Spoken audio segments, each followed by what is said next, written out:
Senhor meu Deus, nós entramos na Tua presença e queremos agradecer por tudo, principalmente por essa frase incrível: Tu és o mesmo ontem, hoje, será eternamente. Isso significa que o Senhor nunca mudou. O Senhor é o mesmo que nós encontramos nas sombras em toda parte na Bíblia. Tu és o mesmo que encontramos nos evangelhos, amando, tocando as pessoas, tocando o leproso, chamando de filha a mulher que quebrou as leis religiosas, aceitando toda aquela entrega por parte daquela pecadora. Tu és o mesmo. O Senhor não mudou. O mesmo que esteve no meio de tantas pessoas, o mesmo que amou, que estendeu as mãos, que fez o café da manhã para os discípulos, o mesmo que comeu com pecadores e publicanos, o mesmo que foi à casa de Zaqueu, o mesmo que disse para Jairo: simplesmente creia, o mesmo que disse para a mulher pega em adultério: eu não te condeno. Ah, Deus, Jesus querido, como nós chamamos, obrigada. Nós chamamos, nós te adoramos, nós te exaltamos. O Senhor é bom. Tu és o mesmo que nós lemos e vemos tanto amor, tanta entrega, tanta dedicação, nenhum peso, nenhuma culpa, nenhuma acusação lançou sobre as pessoas. Tão amoroso, tão dedicado, o mesmo que foi socorrer os discípulos na hora da aflição, na tempestade, o mesmo que dormia no barco em meio à tempestade, o mesmo. Tu és o mesmo, ontem, hoje, será eternamente, que não quis despedir aquela multidão faminta, mas deu a eles comida, o mesmo que foi em busca da mulher samaritana. Muito obrigada. Onde encontrar palavras para dizer que nós chamamos e o Senhor é bom, e se estamos aqui é porque o Senhor é bom. A sua bondade é tão grande, e o tempo todo podemos ver a sua bondade. A sua bondade. Obrigada. Nós chamamos. Perdoa as nossas falhas, perdoa os nossos erros, os nossos pecados. Passa do teu sangue sobre nós, passa do teu sangue sobre a igreja, passa do teu sangue sobre os nossos templos, os nossos líderes, o nosso povo, em todo lugar. Passa do teu sangue, passa do teu sangue sobre mentes e corações. Passa do teu sangue. Vai passando do teu sangue agora, sobre os olhos, os ouvidos do teu povo, que a palavra seja pregada com responsabilidade e temor em todos os templos, que todos sejam imensamente abençoados, e renovados, e revigorados e transformados, que a igreja seja muito abençoada, que uma unção poderosa venha sobre todos, que todos recebam um renovo, um vigor, uma energia, uma transformação. Eu peço uma grande mudança aqui hoje. Eu peço sua manifestação. Eu peço que a palavra entre de forma revelada e que todos sejam imensamente abençoados e favorecidos. Eu oro por sabedoria, por discernimento. Eu oro por favor, favoreça a igreja, favoreça o teu povo, fortaleça a igreja, transforma. É o que eu te peço.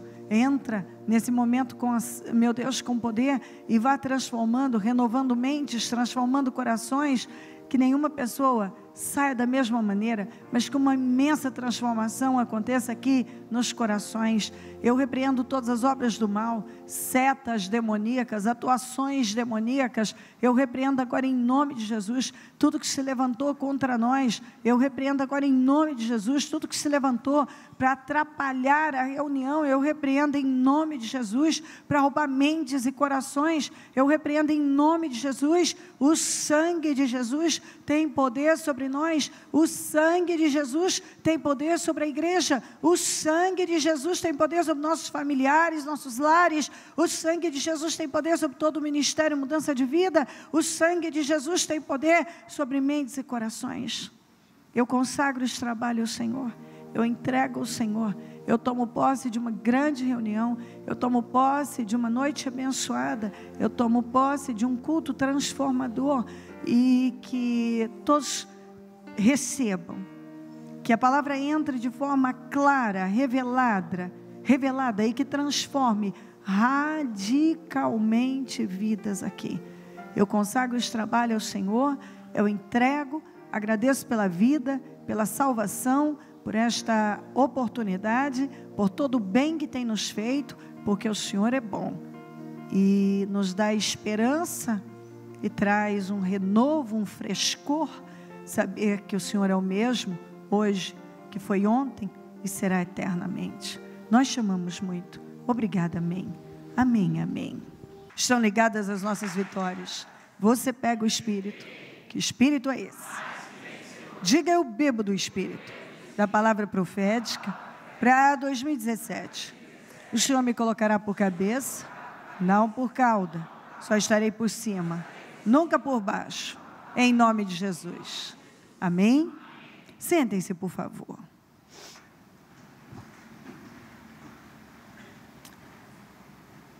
Como você vê a Deus, é como será a sua vida.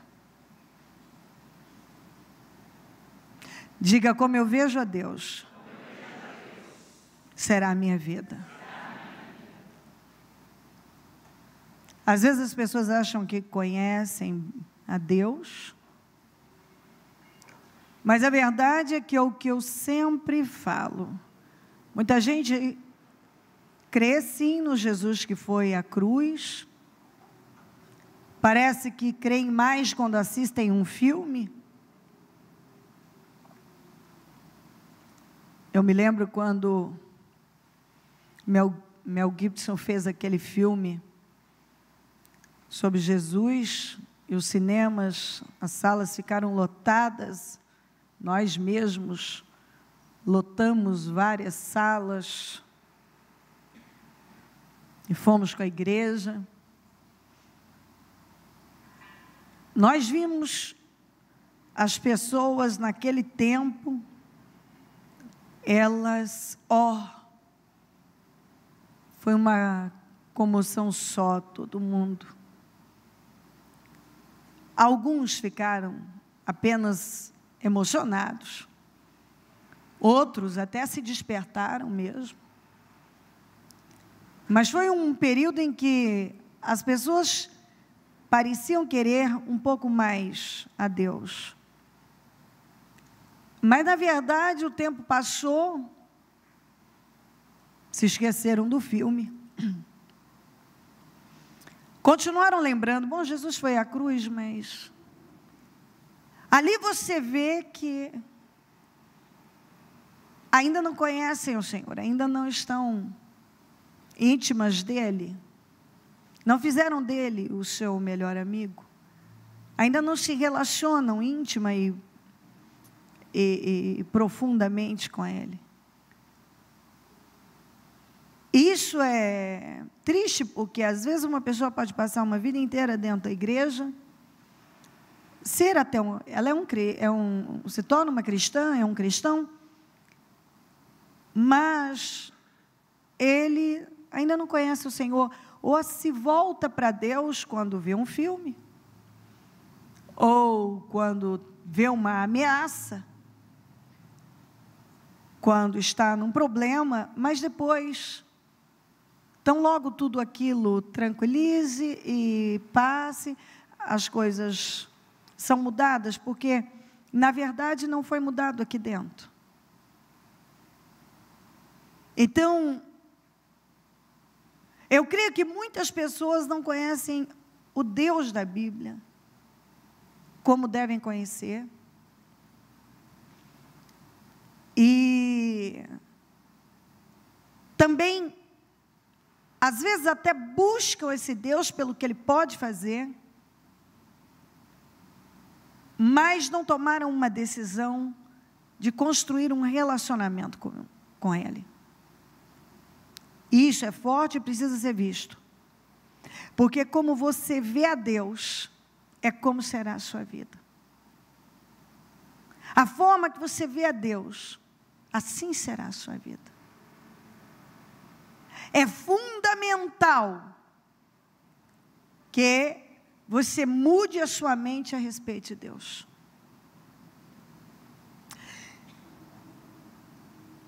Nós somos o resultado das nossas crenças, e nós temos falado bastante sobre isso. Mas é o seguinte, Paulo disse, pense no que é bom, no que edifica, no que constrói, no que é de boa fama, no que se pode dar louvor. Ok, então vamos pensar certo agora. Mas nós precisamos lembrar que um lugar vazio é um lugar. Então, eu tiro um pensamento ruim.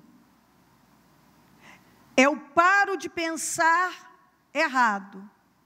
Mas eu preciso entender que eu preciso colocar um pensamento no lugar de um pensamento. Eu preciso colocar uma crença no lugar de uma crença. E a verdade no lugar de uma mentira. Você entende? Você precisa pensar a respeito. Não basta eu dizer, não estou mais pensando errado. Agora eu preciso, então, colocar o pensamento certo. Não basta você dizer, bom, agora eu não creio mais nisso, mas você precisa colocar no lugar a crença certa. Não basta você arrancar uma mentira, você precisa colocar a verdade. A verdade que contrasta com aquela mentira. O diabo conta mentiras para nós. E nós precisamos agora pegar a verdade da palavra de Deus. A Bíblia diz, conhecereis a verdade, e a verdade vos libertará. A verdade é Cristo. Graça e verdade é Cristo. E João fala disso no primeiro capítulo. Você quer falar de verdade? Cristo é a verdade. A única verdade é Cristo. Se você não crê em Cristo, não estiver em Cristo, você não está na verdade. Tudo que provém de Cristo, Cristo é a verdade. Então, Ele é o mesmo ontem, hoje, será eternamente. Então, você vai lá para os evangelhos e você vê cada atuação de Jesus. Ele é o mesmo. 100% homem, 100% Deus. Quando esteve aqui na terra, 100% homem, 100% Deus. Ele continua o mesmo. Ele não mudou. É o mesmo Jesus que o leproso disse, se quiseres me curar, pode. Ele disse, eu quero. E tocou no leproso. O mesmo Jesus que olhou para a mulher que sofria 12 anos com hemorragia, ela esperando o pior, Ele a tratou com amor, filha. Então, é o mesmo Jesus. Às vezes as pessoas idealizam um Jesus que é diferente daquele Jesus homem. Não. Jesus é o mesmo. Ele não mudou. O seu amor é o mesmo. Ele tem o mesmo amor. E quando você se abre para Ele, Ele corre para você. Tanto que está escrito, se aproximem de Deus, Ele se aproximará de você. E quando você se abre para o Senhor, Ele vai para você. E você descobre o melhor que há. A melhor vida é conhecendo Jesus, se abrindo para Ele. Quando você se abre para Ele, Ele vem para você. Aquele Jesus que socorreu os aflitos, aquele Jesus que socorreu uma mãe que já estava prestes a enterrar o filho, ele já estava no caixão, a viúva de Naim. É o mesmo Jesus. Então, se você não muda a sua mente a respeito de Deus, você não vai viver a vida que você poderia viver, porque eu vim para que tenham vida e a tenham com abundância. E essa vida abundante, você só vai poder desfrutar se você conseguir realmente crer, receber o verdadeiro Deus na sua vida. Porque como você vê a Deus, é como será a sua vida. Por que algumas pessoas têm vivido muito infelizes, frustradas, elas são amargas? Porque é a forma delas verem a Deus. Porque quando você vê Deus de forma, um Deus bravo, um Deus castigador, um Deus que está contra você, um Deus que nem gosta tanto de você, um Deus que está sempre esperando te pegar em alguma coisa, automaticamente você vai se tornar uma pessoa insegura e uma pessoa dura, porque você crê num Deus duro, então você se torna uma pessoa dura. Se a relação que você tem com Deus, ela é fria, baseada em rituais, em regras, você vai se tornando exatamente isso, uma pessoa, um legalista, um religioso, uma pessoa que tem apenas uma religião fria, que não satisfaz, consequentemente você vai estar dentro do cristianismo vazio, perguntando, mas é só isso? Sentindo um vazio, uma insatisfação. Você está indo à igreja, mas está te faltando algo. Você pensa, mas se Jesus é a porta, então eu já entrei por essa, então não tem outra porta. Terminou? É só isso? Eu aceitei Jesus, eu vim para a fé, e eu estou vazio, eu estou insatisfeito, eu estou frustrado. Eu cumpro com isso, eu cumpro com aquilo. Tá, eu recebi uma bênção aqui, ali, mas eu não me sinto pleno, eu não estou completo. Porque a religião não completa ninguém, ela não dá a você plenitude. E se você conhece o Cristo da religião, o Deus da religião, que não passa de regras, regulamentos, e que você tem que viver num esforço quase que infernal para agradar esse Deus, porque nada o agrada. Então, chega num ponto que você se sente exausto, porque parece que nunca é o bastante. A verdade é que você começa a dizer, eu não sou bom o bastante, eu não vou chegar lá.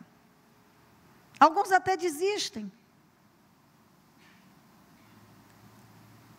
Ele não pode cometer um erro sequer, pronto, Deus está contra ele. Eu nunca serei bom o bastante. Enquanto você não recebe esse favor imerecido, e para a nossa mente não entra. Nós não fomos preparados para a graça. Nenhum de nós. Nós nem sequer, mesmo tendo nascido na graça, não foi nos dado essa visão. Lá no íntimo, alguns ainda tiveram o discernimento de pensar, até chegaram perto, e eu posso dizer que eu sou uma delas, que havia mais, mas como chegar até lá? Eu estou me fazendo entender? Quem está me entendendo? Levanta a mão. Ok. É muito importante que você entenda, porque é para isso que nós estamos aqui.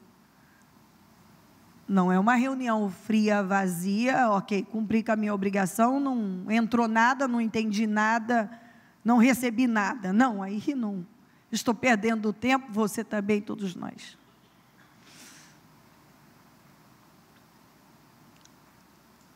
A verdade é que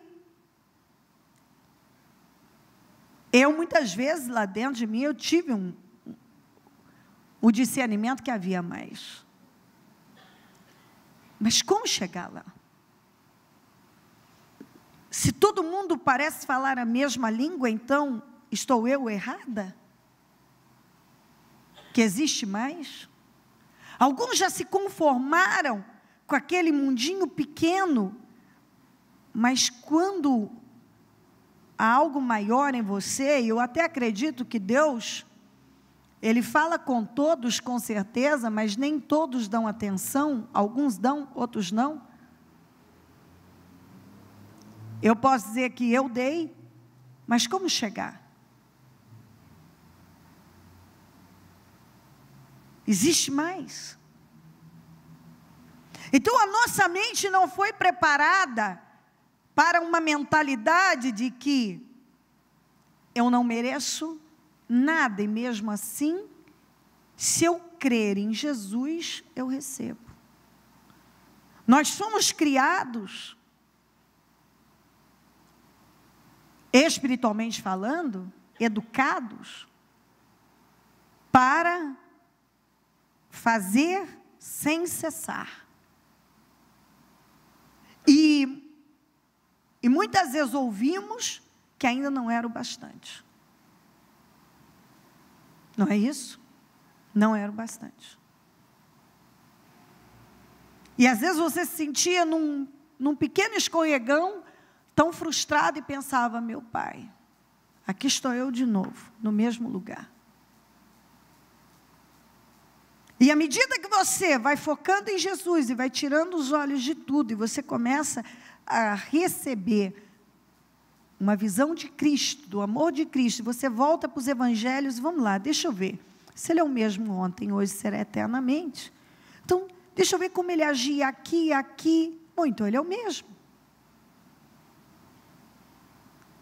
Eu não encontro Ele culpando, acusando, pesando,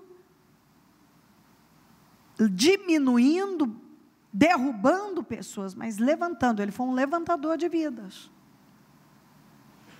Se encontro Ele sendo muito firme, franco, com os legalistas, com os religiosos, com aqueles que dependiam da justiça própria.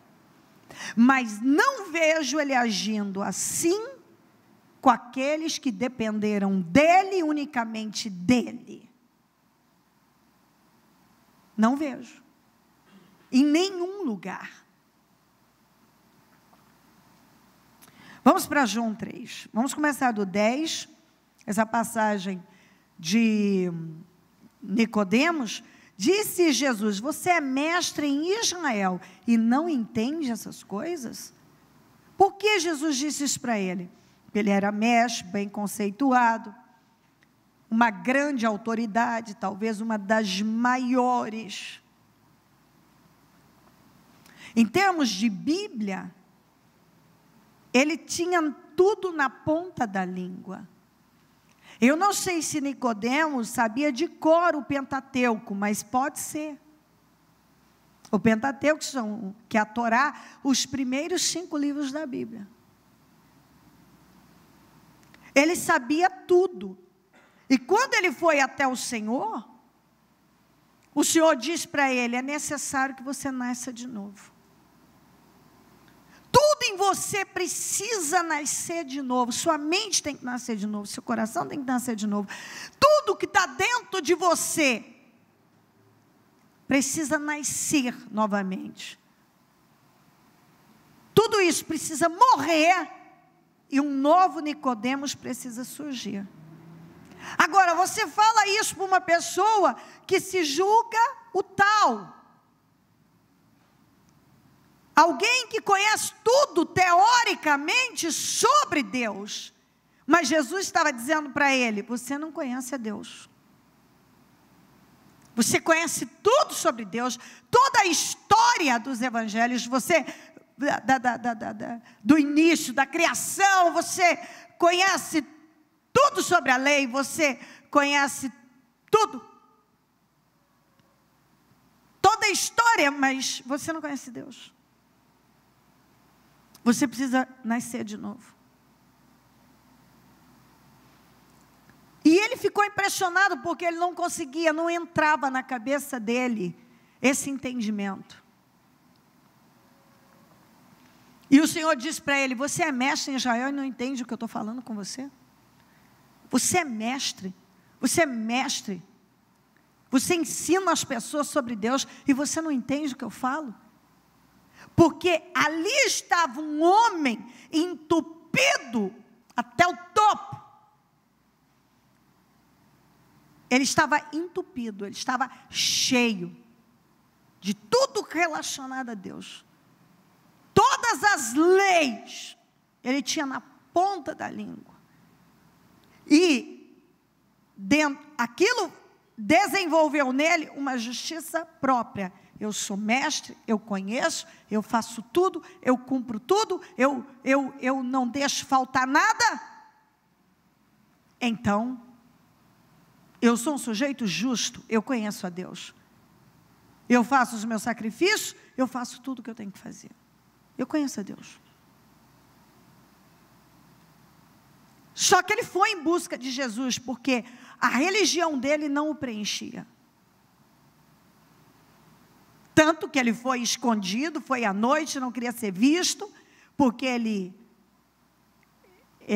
dava importância demais, todos eles, a imagem, e ninguém pode me ver com Cristo, todavia, eu quero ir lá, tem algo de diferente nesse homem. E ele disse, o chamou de mestre, e o Senhor disse: você tem que nascer de novo. Eu não entendo isso. Você é mestre em Israel e não entende o que eu estou falando com você? Para mostrar que todo esse conhecimento, essas regras, esses regulamentos, todos os rituais, protocolos, não te levam a Deus. Todos os movimentos, em nome de Deus, não te levam a Deus, não te levam a conhecer a Deus. A teologia não te leva a conhecer a Deus, te leva a conhecer muita coisa sobre Deus, sobre a história dos santos, dos profetas, mas não te leva a conhecer Deus. Por isso que, se uma pessoa se envolve com a letra, ela morre, o espírito dela morre. Ela mata o espírito dela. O próprio Paulo disse isso, porque Paulo foi um homem que dependeu totalmente da justiça própria, de tudo que ele tinha, de tudo que ele conhecia, e ele achava que ele era um servo fiel, justo, e que ele conhecia Deus, e que Deus realmente era importante para ele, mas na verdade ele não conhecia Deus. Ele conhecia tudo sobre Deus, mas não conhecia o próprio Deus. Ele só conheceu o Senhor quando ele teve um encontro com ele naquele caminho de Damasco, e ali ele abriu mão de tudo aquilo que ele achava que era extremamente valoroso, que ele chamou de esterco, ali ele passou a conhecer a Deus, tanto que ele mesmo diz, eu quero conhecer a Cristo. Até então, ele achava que conhecia a Deus, ele fazia as coisas em nome de Deus, ele consentiu na morte dos santos, ele prendia pessoas, tudo em nome de Deus, porque ele achava que aquilo era agradar a Deus, ele achava que ele estava agradando a Deus fazendo todas aquelas coisas, como eu vejo pessoas fazendo 1000 coisas e elas acham que é isso, é esse o caminho, é assim que eu agrado a Deus, e não é. Quando ele realmente teve um encontro com Deus, ele conheceu a Deus, aí ele não quis mais nada daquilo, e ele passou o resto da vida dele, levando as pessoas a se libertarem também daquela escravidão. Ele dedicou a vida dele, morreu pelo Evangelho, para levar as pessoas e deixou um legado grandioso que nos ajuda até hoje, para que, como ele foi livre, muitas outras pessoas pudessem ser também. Porque agora ele conhecia Deus. Asseguro que nós falamos do que conhecemos. Quando ele fala nós, ele está falando dele e do Pai. Nós falamos do que conhecemos e testemunhamos do que vimos, mas mesmo assim vocês não aceitam o nosso testemunho. Quer dizer, Deus está tentando mostrar para você, está aí a revelação, mas vocês não aceitam. Vocês estão fechados, muitas vezes Deus está lutando para tirar as escamas dos olhos de muitas pessoas, Ele está lutando, a semente está sendo lançada, como a passagem, a parábola da semeadura, mas é você que decide que solo você vai ser. Se você vai ser uma boa terra e vai receber a palavra, ou se você vai ser aquele que já de cara vai ser roubado, ou aquele solo pedregoso, ou aquele outro cheio de espinhos. É você que decide que tipo de solo você vai ser. Quando a palavra é lançada, a palavra é a semente, ela é lançada no seu coração, que solo você tem sido? Eu lhes falei de coisas terrenas e vocês não creram. Como crerão se falar das coisas celestiais? Eu estou falando uma coisa simples para você, que é necessário que você nascer de novo, você nem entende. Se eu falar de coisas mais profundas, fica pior ainda, você não vai entender. Porque você acha que você entende.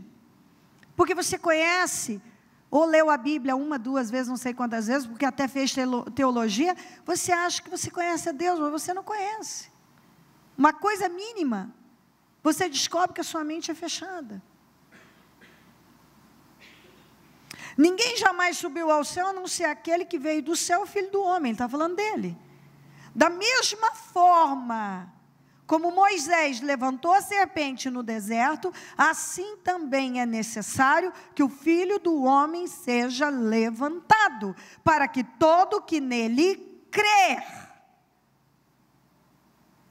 tenha a vida eterna. Guarde esse versículo, porque nós vamos precisar mais dele.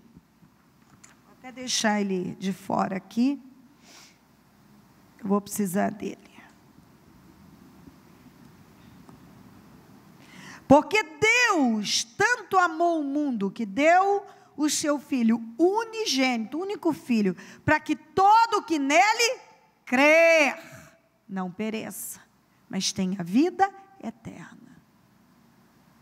Pois Deus enviou o seu Filho ao mundo, não para condenar o mundo, não agora. Não há condenação agora. Para aquele que crê no Senhor. Se você crê, tudo que tem que fazer é crer. Não há condenação. Não para condenar o mundo, mas para que este fosse salvo por meio dele.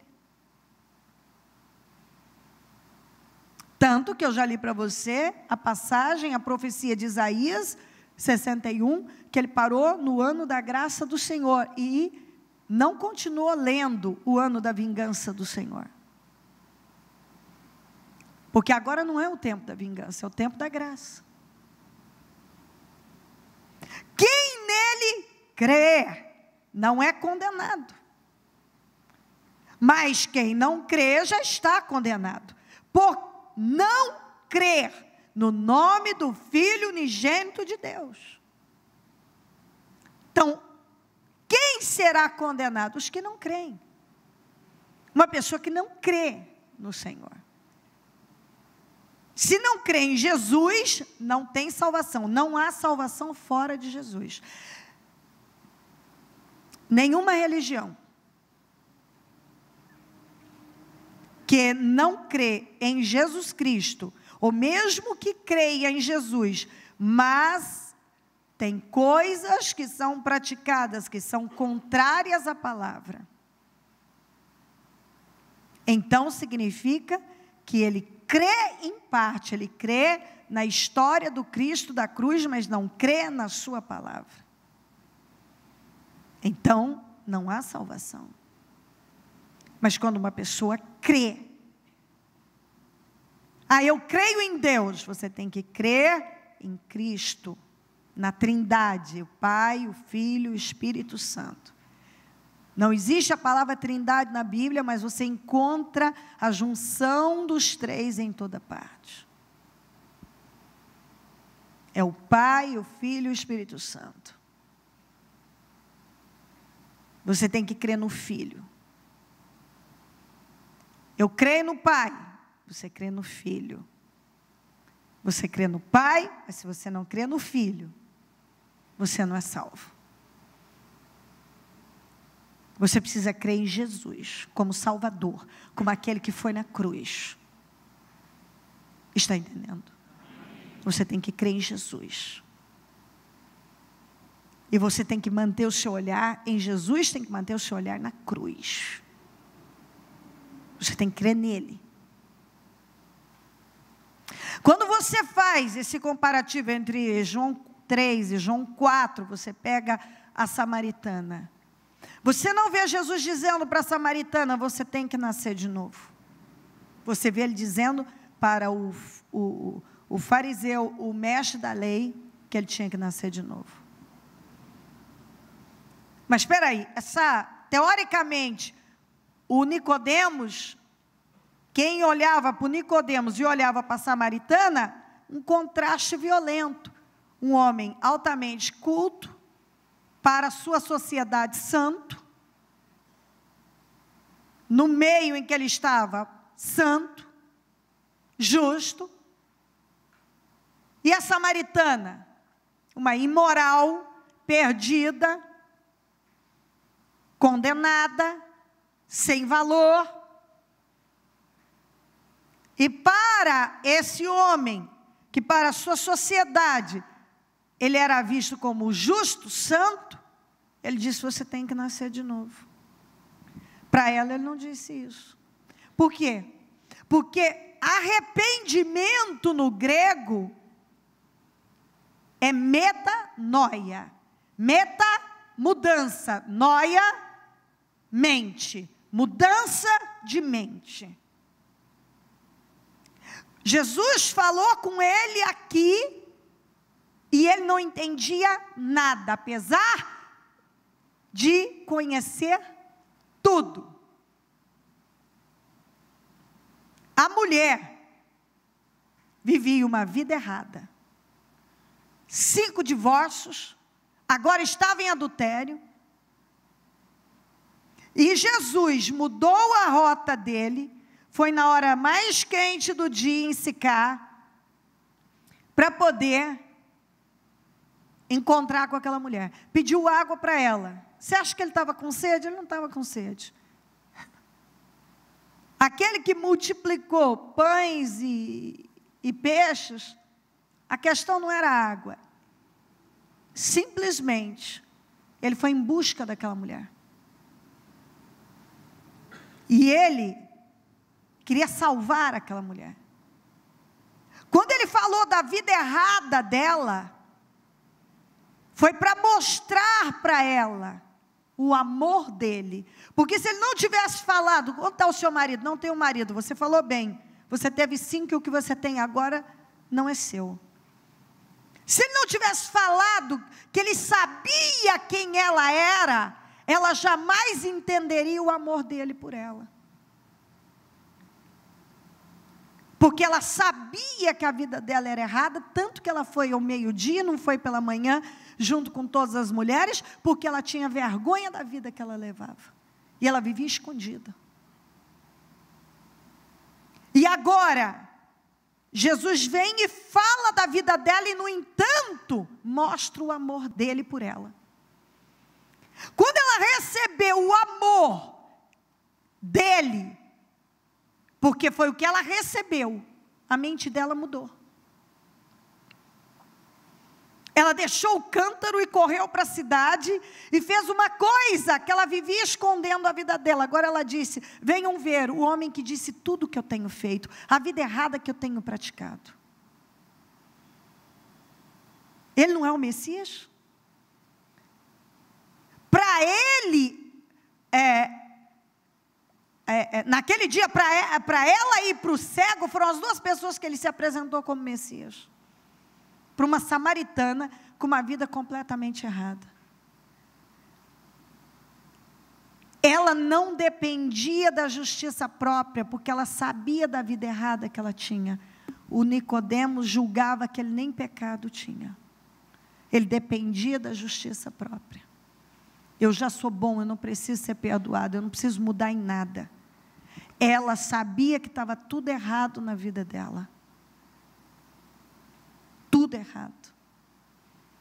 Então ela não tinha como se agarrar a nenhuma justiça, porque ela sabia que não havia nenhuma justiça na vida dela.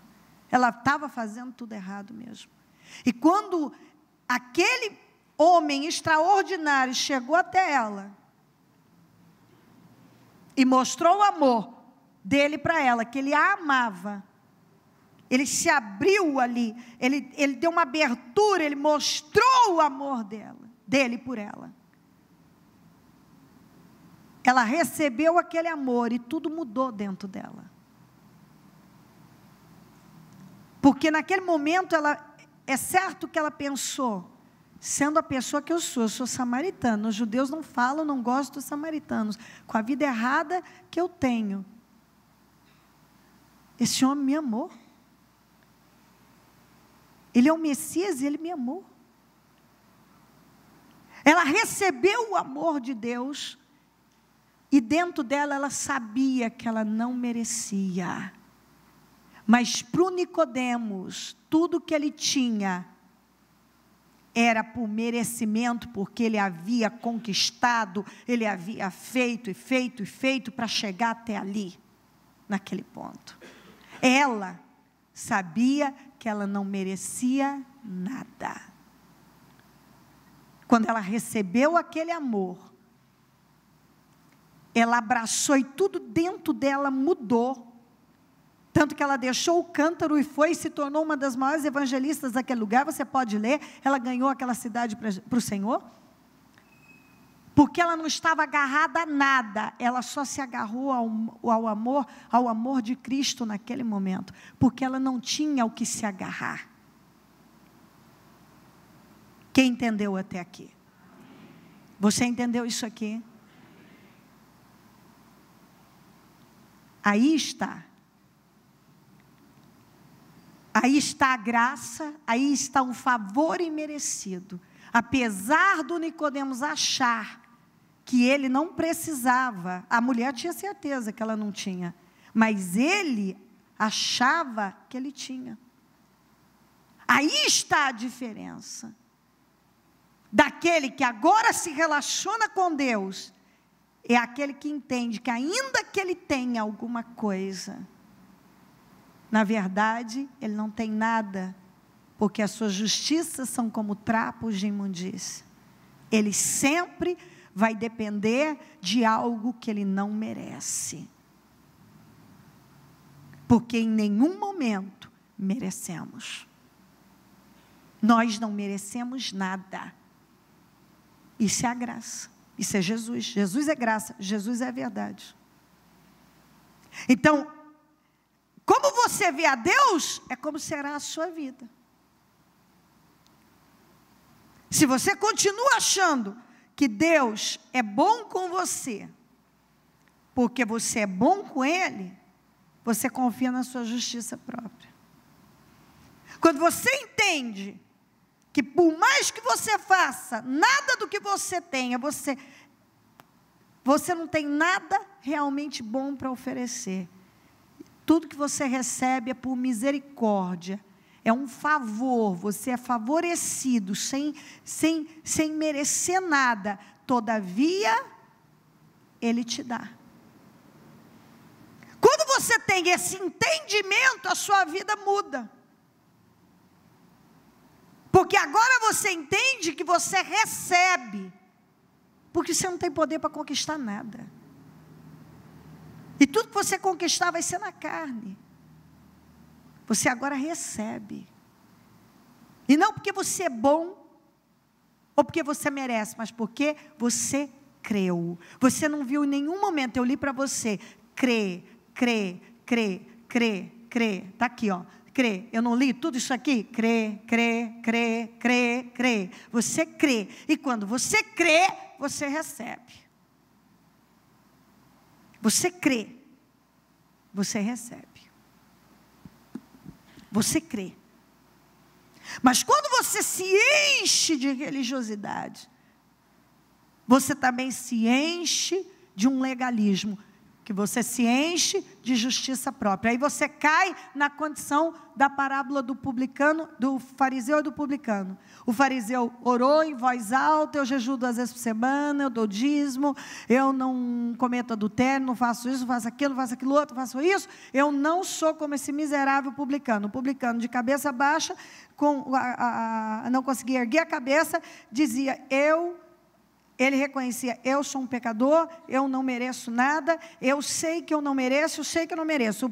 O fariseu, eu sou bom nisso, eu sou bom nisso, eu sou bom naquilo, eu sou bom naquilo outro. O publicano, eu sei que eu não mereço nada, não mereço nada, não mereço nada. Quem foi justificado?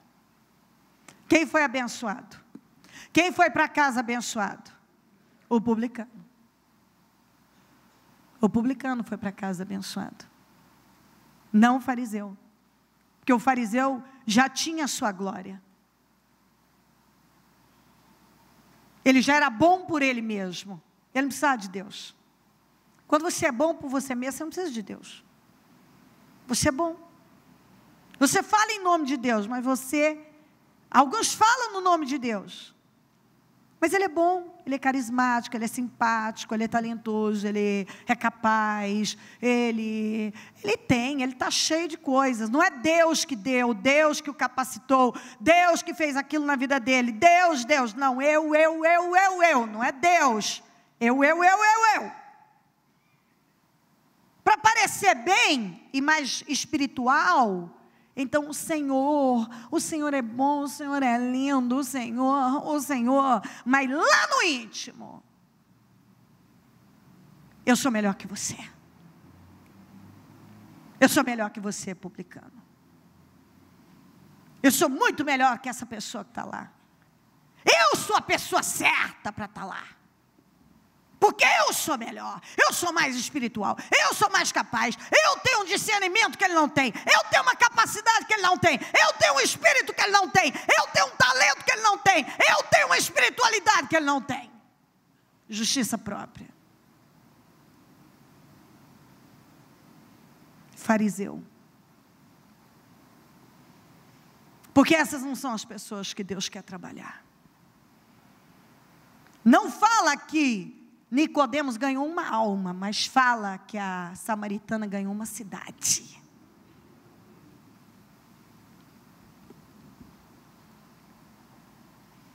Entendeu? Com toda a sua justiça, o seu conhecimento, o Nicodemos não fala que ele ganhou uma alma, que ele contagiou uma pessoa, nem fala que ele mesmo. Parece que no final, sim, quando Jesus morreu, ele parece que teve uma postura diferente, mas aqui não. Aqui não. No final, parece que sim, ele creu em Jesus verdadeiramente, mas não aqui. A mulher não. A mulher creu quando ela recebeu o amor do Senhor de imediato, porque, na verdade, ela sabia da vida errada dela, e ela não estava apegada a nada. A nada. Porque aí está o grande erro. Nicodemos podia até não ter a vida daquela mulher para a sociedade, mas nós não sabemos o que o Nicodemos fazia às escuras, o que o Nicodemos pensava, o que o Nicodemos sentia, o que o Nicodemos vivia dentro dele. E Jesus disse: ah, é? Se a questão é você culpar quem faz abertamente, esses sim são os miseráveis da terra, se você simplesmente cobiçar uma mulher dentro de você, você já cometeu adultério. Então, deita com ela de vez, já se lambuza de vez, porque já está tudo feito, realizado. Qual é o ponto de Jesus? Ele queria mostrar para todos ali, que não é apenas quem vai lá e pratica, mas quem já vive aquilo dentro de si. O que eu li para você na segunda-feira? Que Abraão foi embora com seus servos e não falou de Isaac, sendo que Isaac foi com ele. Por quê? Porque no coração ele entregou Isaac. E o Espírito Santo deixou escrito assim, dessa maneira, para revelar para nós que Abraão, no coração, ele entregou, dentro dele, ele sacrificou Isaac. Ele sacrificou. Então aquele ato foi consumado internamente. Então, muita coisa eu não pratiquei aqui fora, mas eu consumei dentro de mim. Como a mulher do vaso de alabastro, que o fariseu, que Jesus foi comer na casa dele, olhou quando ela chegou por trás dele, derramou aquele perfume, começou a chorar, enxugar com os cabelos. Ele disse: se ele fosse profeta mesmo, saberia quem está tocando nele? Uma pecadora. E o Senhor disse: só para enxugar, resumir, senão não vou para outra parte. Simão, da hora que eu cheguei aqui, você não fez isso, não fez aquilo, essa mulher fez tudo. Você não fez porque para você não tem por que fazer, você não tem do que ser perdoado. Quem é muito perdoado, muito ama. Ela sabe o quanta graça ela recebeu na vida dela. Mas para você não precisa receber graça nenhuma. Porque ela tinha fama na cidade das coisas que ela fazia. Provavelmente, eu não sei com quantos homens ela se deitou, eu não sei, provavelmente o Simão nunca tinha feito o que ela fez na vida dele, mas visivelmente, e no oculto, e internamente. Então o Senhor estava mostrando, quando ele falou aquilo, que na verdade, todos nós precisamos da graça do Senhor, porque seja por pensamento, por sentimentos, por ações, todos nós pecamos. E ainda que eu acho que eu sou mais justa que o fulano, eu preciso tanto de graça e misericórdia, quanto ele. E ai de mim, se eu não tiver essa misericórdia sendo derramada sobre mim. Ai de mim. E se eu tenho dom, se eu tenho talento, se eu tenho capacidade, foi porque eu recebi de Deus. Não é porque eu sou melhor do que ele, é porque eu recebi de Deus. E se a mão de Deus for retirada de mim? Então agora, vamos lá. Olha o que acontece quando a mão de Deus é retirada. Números 21:4. Partiram eles do Monte Or, pelo caminho do Mar Vermelho, para contornarem a terra de Edom. Mas o povo ficou impaciente no caminho e falou contra Deus e contra Moisés, dizendo: por que vocês nos tiraram do Egito para morrermos no deserto? Não há pão, não há água, e nós detestamos esta comida miserável. Eles falaram contra Deus, eles falaram contra Moisés, e eles falaram contra o milagre. Eles cometeram pecados gravíssimos. Gravíssimos. Tanto que dentro da Arca da Aliança, as 3 coisas que eram guardadas lá, quem já assistiu o filme do Indiana Jones, lá, a Arca Perdida, lá? É velho esse, né? É bom, até hoje é bom de assistir, né? Você passar. Lembra que não podia, na hora de abrir, ele mandou a moça, fecha os olhos, não olha de jeito nenhum. Porque é mesmo, você vê que na Bíblia, eles retrataram isso, é verdade, não podiam abrir de jeito nenhum. Porque quem tentou abrir, morreu. O que ficava guardado lá? Um pote de ouro com maná. A vara que floresceu do Arão. E as tábuas dos 10 mandamentos. Por quê? As tábuas dos 10 mandamentos foi dado, os 10 mandamentos, pela arrogância do povo, quando disse de forma arrogante que podiam fazer tudo que o Senhor mandasse fazer, que eles eram capazes. Só que quando você vai para o original, no grego, no hebraico, desculpe, você encontra ali o tom de arrogância que ofendeu a Deus, foi quando Deus deu os mandamentos, começou pelos 10 mandamentos, e que ninguém podia nem sequer se aproximar do monte, porque se fosse até um animal ia morrer. Ali o Senhor mandou colocar. O maná, aqui, falaram contra o maná, o pecado contra o milagre. E contra a liderança do sacerdote, que foi a vara de Arão, que mandou colocar lá, porque eles levantaram uma rebelião contra aquela liderança que foi levantada por Deus, Deus que levantou. Então, o que acontecia? Aquilo eram pecados graves. Então, eram guardados dentro da arca, aquela arca que tinha os querubins, os guardiões, e em cima da arca, que quando você encontra na Bíblia chamado propiciatório, aquilo era o propiciatório. Então, todo o sangue,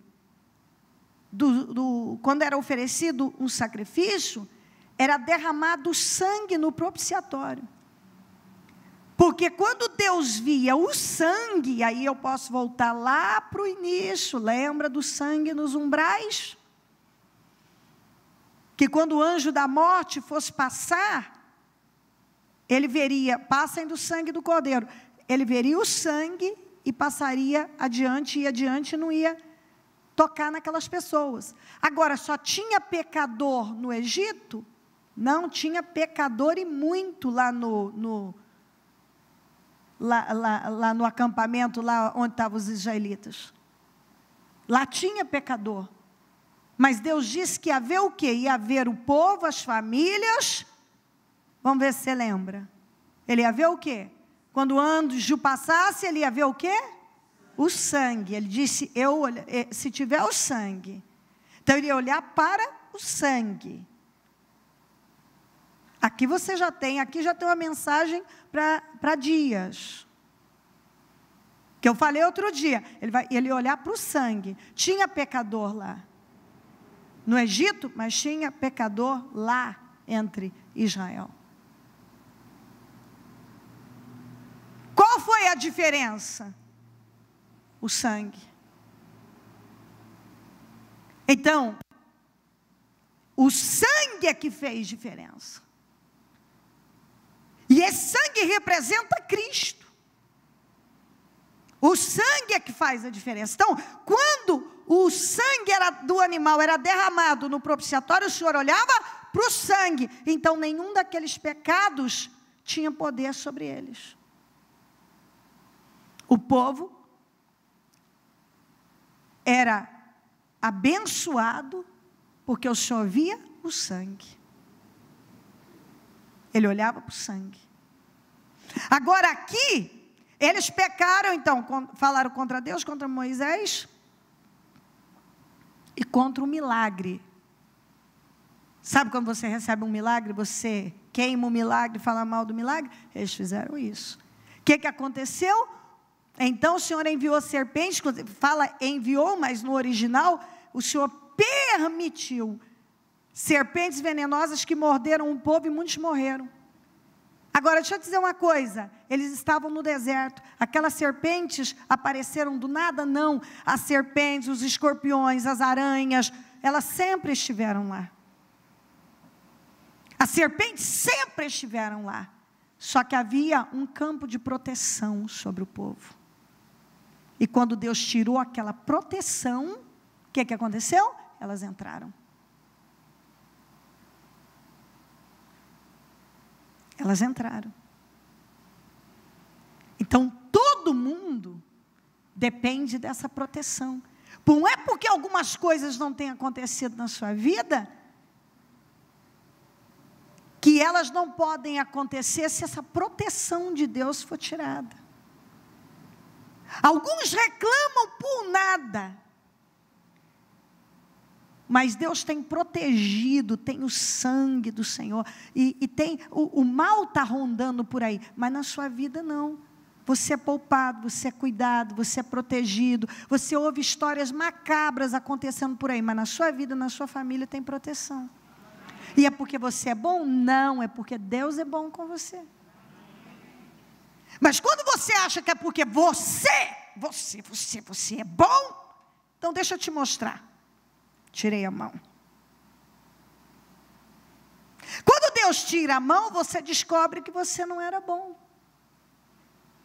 Quando Deus tira a mão, você descobre que essa sua justiça, essa sua santidade, tudo isso que você acha que é o que tem garantido a sua vida, sem essa proteção, esse favor imerecido, Deus tirou. Tudo que você acha que a sua proteção não é o suficiente para te proteger. Você está sendo abençoado?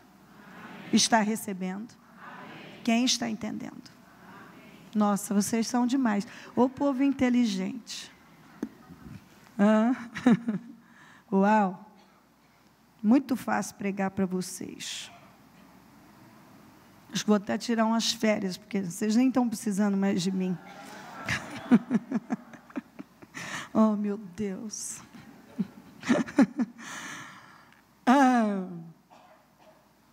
Então o Senhor enviou serpentes venenosas que morderam o povo e muitos morreram. As serpentes sempre estiveram lá, naquele deserto. Mas agora falaram contra Deus, contra Moisés, contra o milagre, naquela arrogância, sem gratidão. Não tinha gratidão por Deus, não tinha gratidão pela liderança, não tinha gratidão pelas bênçãos que Deus estava dando. Sem gratidão, nada. Deus não é bom mais porque Ele não me deu isso. Moisés não é bom mais porque Ele não me favoreceu nisso. E esse milagre aqui também não é bom coisa nenhuma. Eu não gosto desse maná, essa comida detestável. É assim que muita gente faz. Deus está fazendo por eles, mas porque não fez aquilo, Deus não é bom. A liderança fez 99%, faltou 1%, não é boa também. Deus tem cuidado, protegido, deu vitórias, fez isso, fez aquilo, não enxerga nada. Ok? Tirei a mão. Vamos ver. Com toda essa sua espiritualidade, essa sua capacidade, tudo que você acha que tem, a sua arrogância religiosa, vamos ver o que você consegue. Conseguir isso aqui, ó. O povo, então o Senhor enviou, morreram muitos. O povo foi a Moisés e disse: pecamos. Quando falamos contra o Senhor e contra você, ore pedindo ao Senhor que tire as serpentes do meio de nós. E Moisés orou pelo povo. O Senhor disse a Moisés: faça uma serpente e coloque-a no alto do poste. Quem for mordido e olhar para ela, viverá, porque viverá. Moisés fez então uma serpente de bronze e colocou num poste. Quando alguém era mordido por uma serpente e olhava para a serpente de bronze, permanecia vivo. O que é que Jesus disse? Da mesma forma como Moisés levantou a serpente no deserto, assim também é necessário que o Filho do Homem seja levantado, para que todo o que nele crê tenha vida eterna. A serpente do deserto é uma espécie de Cristo. Ali, quando eles eram picados, eles só tinham que olhar e crer. Eles não morriam. Olhava, cria no que havia sido dito e não morriam. Eles não tinham que fazer nada. O Senhor fez aquilo para mostrar exatamente o que significa favor imerecido, mesmo estando na lei. Ele os favoreceu apenas olhando. Os que morreram foram os que não tinham olhado para a serpente, porque ela ainda não tinha sido levantada. Os que são derrotados hoje, os que foram derrotados, é porque não olharam para a cruz, não olharam para Jesus. Porque o Filho, da mesma forma que Moisés levantou a serpente no deserto, assim também é necessário que o Filho do Homem seja levantado. Que Jesus seja levantado, para que todo o que nele crê tenha vida eterna. Porque aí, o que significa isso? Você olha para Jesus, você olha para a cruz, você crê e a sua vida é mudada. Eles eram picados, iam lá, olhavam para a serpente e não morriam. Os que morreram foram antes da serpente. Depois da serpente ser levantada, depois que ela foi levantada, com uma espécie de cruz, o Cristo na cruz. Morreram antes dela, mas depois dela ninguém mais morreu. Depois que a serpente foi levantada, ninguém mais morreu de mordida de cobra. Depois que Cristo foi à cruz, depois que Ele passou pela cruz, os que olham para Ele e creem nele, não são mais condenados, não morrem mais, não são destruídos, têm vida eterna e têm vida abundante. Você entende isso? Eu não vi você muito empolgado com isso, isso é tão empolgante, isso é tão forte. Talvez você está aí com uma mente pequena, não sei, e religiosa. A serpente não é o diabo. Não faça isso. Você é evoluído. Nós já saímos disso. Não seja religioso e mais santo que Jesus. Jesus disse, da mesma forma que Moisés levantou a serpente no deserto, assim também é necessário que o Filho do Homem seja levantado. A serpente, porque eles eram picados por serpentes, então eles olharam para a serpente para lembrar que eles viveram aquilo por causa da murmuração deles, mas agora bastava olhar, crer. Sabe o que é? Olhar, eu olhei para isso aqui, mudou, eu olhei, apenas olhei. O que eles fizeram? Nada, olhavam e recebiam a cura. Eu olho para a cruz, eu olho para Cristo e eu recebo vida, salvação, cura, libertação, vida abundante. Eu olho para a cruz, eu olho para Cristo e eu recebo tudo que eu preciso para viver. Não porque eu sou bom, não porque eu mereço, não porque eu sou um superdotado, mas porque eu criei em Jesus, eu criei no sacrifício da cruz. Isso entra, isso é fundamental, porque como você vê a Deus, é como será a sua vida. Mude a sua mente a respeito de Deus. Se você não mudar, você continua vivendo num mundinho pequeno, infeliz, vazio, miserável, dando voltas ao redor da mesma montanha, quer dizer, vivendo as mesmas coisas, sem avanços, sem resultado. Isso não é forte. Eu só olho para a cruz. O que eles faziam? O que é olhar? Ele levantou a serpente, eles só olhavam, eram picados, corriam lá, olhavam para ela, acabou, não morriam mais. Só tinham que olhar. Por que eles olhavam? Porque eles criam naquilo. Eles não tinham que fazer nada, eles criam. Eles olhavam, criam. Você olha para Cristo, você olha para a cruz, você crê nele. E você recebe. E você é abençoado. E você não morre mais. Quer dizer, não tem essa morte espiritual. Não é destruído. O mal não tem poder sobre você. Você olha para Cristo. É o que eu tenho dito, tira o olhar do problema, tira o olhar de você, tira o olhar do pecado, tira o olhar do diabo. Coloque em Cristo. Coloque em Jesus. Para de achar que é você, não é você, é Cristo na sua vida. Não tem a ver com você, tem a ver com Cristo. Não é você que é o bom, é Cristo que é bom e faz por você quando você crê nele. Você crê nele, ele faz por você. Você crê nele, ele te dá visão, ele te dá sabedoria, ele te dá favor. Você crê nele, ele te favorece. Eles creram naquilo. Eles olhavam para a serpente, mordidos de cobra. Eles recebiam um favor, um grande favor. Eles eram curados. Não morriam.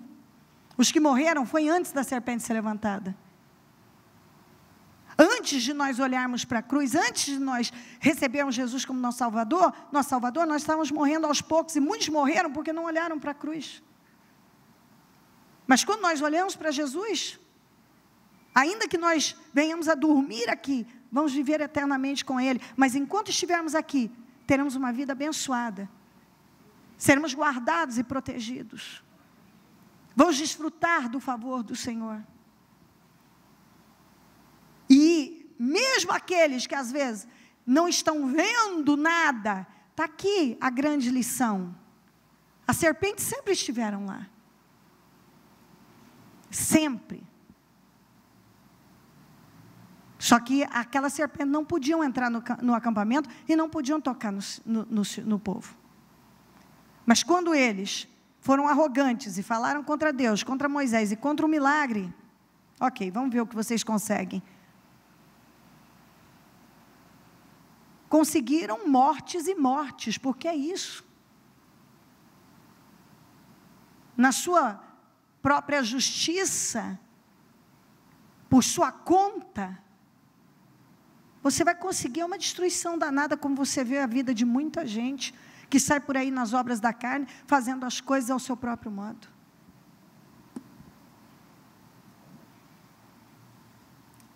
Para encerrar, vamos para Hebreus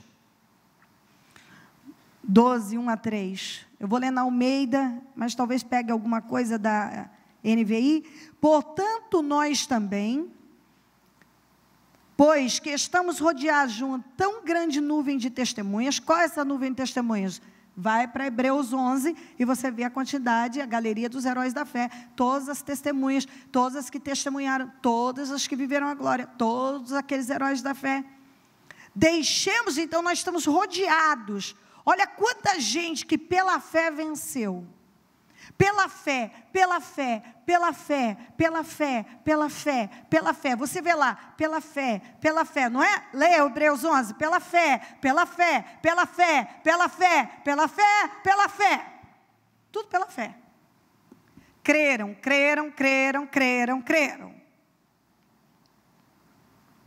Deixemos todo embaraço, ou livremo-nos de tudo que nos atrapalha, e do pecado. Deixemos todo embaraço e o pecado. Isso significa que tem coisas que estão embaraçando a nossa vida, que não tem a ver com pecado, e tem coisas que tem a ver com pecado. Tem coisas que não tem a ver com pecado, mas é um embaraço na sua vida. Que não é pecado, mas é um embaraço. E tem coisa que é pecado, e o pecado é uma maldição.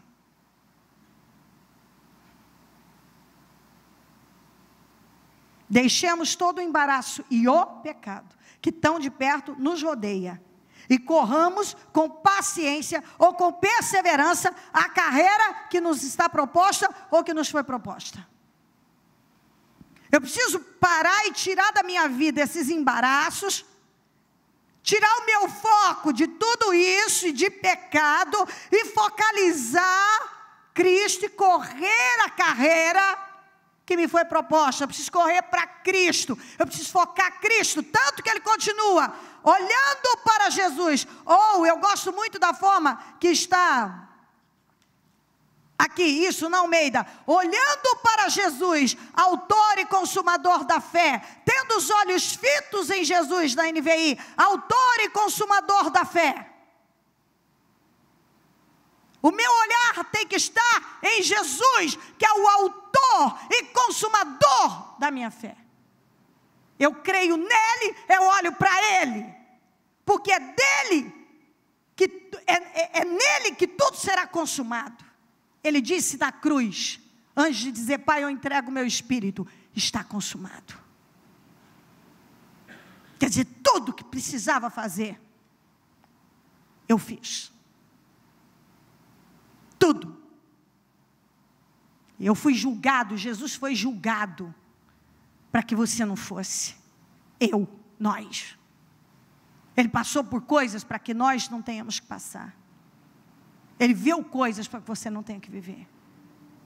Cada um precisa ir lá e ler os evangelhos e ver tudo que Jesus passou, para não inutilizar o sacrifício da cruz na própria vida. Olhando para Jesus, você deixa tudo que te embaraça, corta a figueira que não frutifica, tira as coisas, tira o que é velho da sua vida, deixa o passado, esquecendo-me das coisas que para trás ficam, avanço para as que estão adiante de mim, prossigo para o alvo. Paulo deixou o tempo todo certo, prossigo para o alvo é Cristo. Paulo chamou tudo aquilo que antes para ele era tão importante de esterco, e disse: agora eu só quero conhecer a Cristo. O seu desejo tem que ser conhecer a Cristo, porque quanto mais você conhece a Cristo, mais você se conhece. Quanto mais você foca a Cristo, mais vitorioso você se torna. Quanto mais você recebe o amor de Cristo, mais forte você fica, mais feliz, mais paz, mais vida você recebe. Quanto mais você se envolve com Cristo, olha para Cristo, corre para Cristo, recebe o amor de Cristo, mais poderoso você fica. Quanto mais você olha para a religião, quanto mais você olha para problemas, para coisas que te embaraçam, para pecado, para as pessoas, mais fraco, mais amargo, mais infeliz e possivelmente derrotado você vai estar. Mas quando você olha para Cristo, deixa os embaraços, larga essas coisas pequenas, larga essas coisas que não têm importância, larga o pecado, tira o olhar disso, para de focar nessas coisas, foca Jesus, foca Jesus, foca Jesus, foca Jesus. Para de focar o casamento, focar o filho, focar aquele problema, focar aquilo outro, focar aquele pecado, focar no sei o que eu tenho, o que eu não tenho, foca Jesus.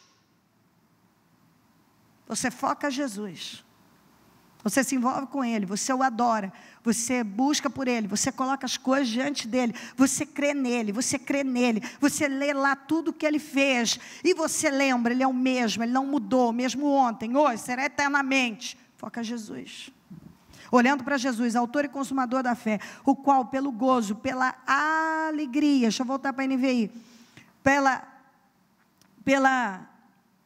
tendo os olhos fitos em Jesus, autor e consumador da nossa fé, Ele pela alegria que lhe fora proposta, Deus fez, olha, essa é a proposta, e Ele teve alegria, suportou a cruz, desprezando a vergonha, sentou-se à direita do trono de Deus.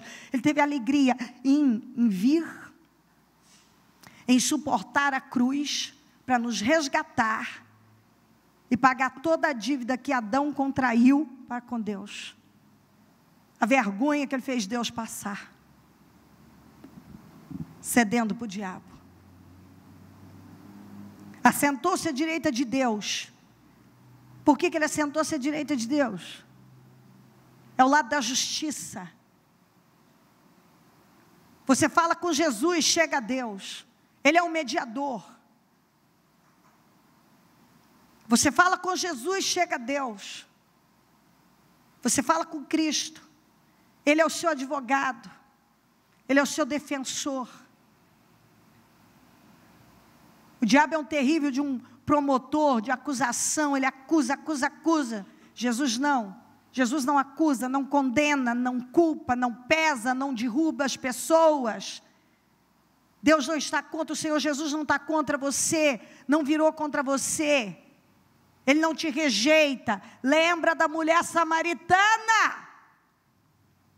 Foi por ele não ter rejeitado, muito pelo contrário, sabendo de toda a vida dela, ele a abraçou com seu amor. E aquilo mudou tudo. Tanto que ele não precisou dizer para ela, você precisa nascer de novo. Porque a mente dela mudou quando ela recebeu o amor do Senhor. Mas por Nicodemos, o grandão, ele precisou dizer, você precisa nascer de novo. Eu não entendo. Você é mestre em Israel e não entende o que eu estou falando? Pensem bem, é nisso que tem que estar sua mente. Naquele que suportou tal oposição dos pecadores contra si mesmo, para que vocês não se cansem nem desanimem. Ele passou pelo que passou, para você não se cansar, não desanimar, não perecer, não ser derrotado, para que a sua vida seja abundante e abençoada. Coloquem-se em pé, por gentileza. A mão no coração um momento. Mude a sua mente a respeito de Deus. De novo, mude a sua mente a respeito de Deus. E você recebeu condições, através da palavra, para mudar a sua mente a respeito de Deus. Você não pode esquecer. Como você vê a Deus, é como será a sua vida. Ouviu? Como você vê a Deus, é como será a sua vida. De novo, como você vê a Deus, é como será a sua vida. A sua vida não vai ser diferente daquilo que você enxerga em Deus. A sua forma de olhar para Deus, a sua visão sobre Deus, é que determina o seu modo de viver.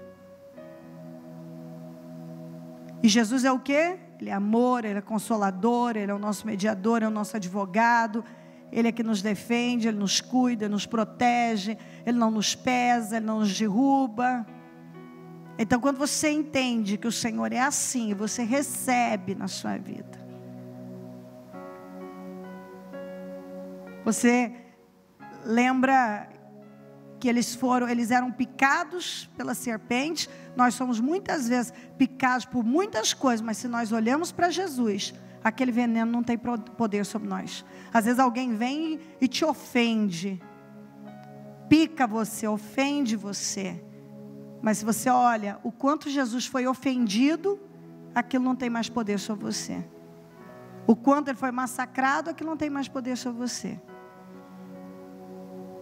Você é ferido de alguma maneira, e você lembra quanto Jesus foi ferido, você olha para Jesus, você lembra quanto ele foi ferido, então imediatamente você olha para Jesus, recebe o amor de Jesus, você recebe o amor de Cristo na sua vida. Quando você recebe o amor de Cristo na sua vida, quando você olha para Ele, você crê nele, não há mais lugar para mágoa, para ódio, para fraqueza, para incredulidade, para inveja, para ciúme, para rancor, para amargura, para dureza, para legalismo, para religiosidade e para tudo mais que não presta.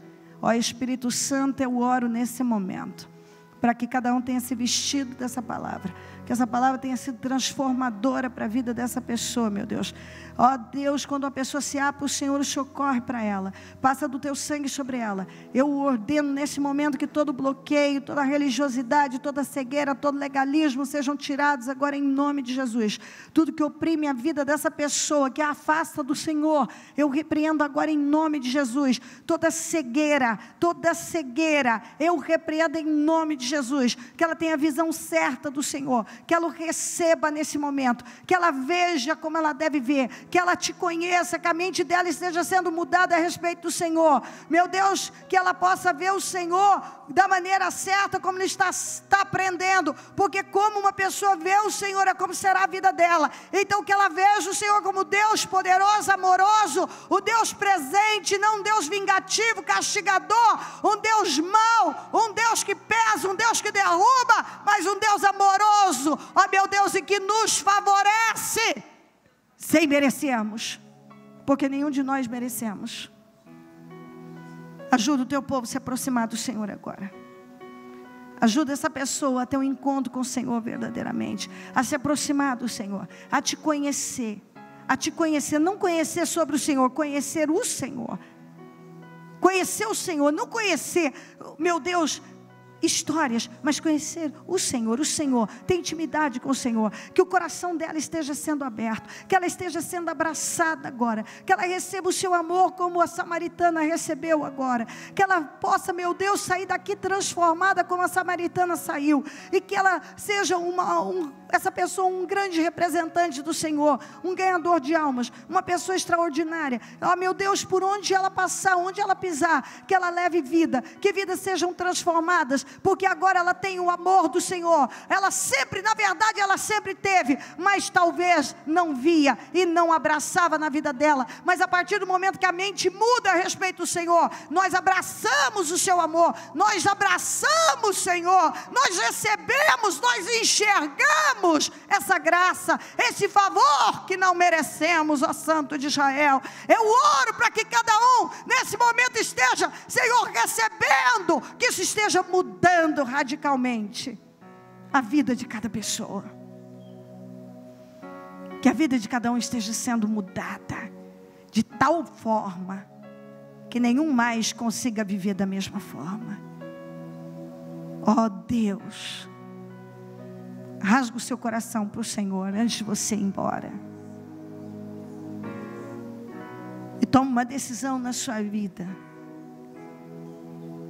Eu vou viver a minha vida olhando para a cruz.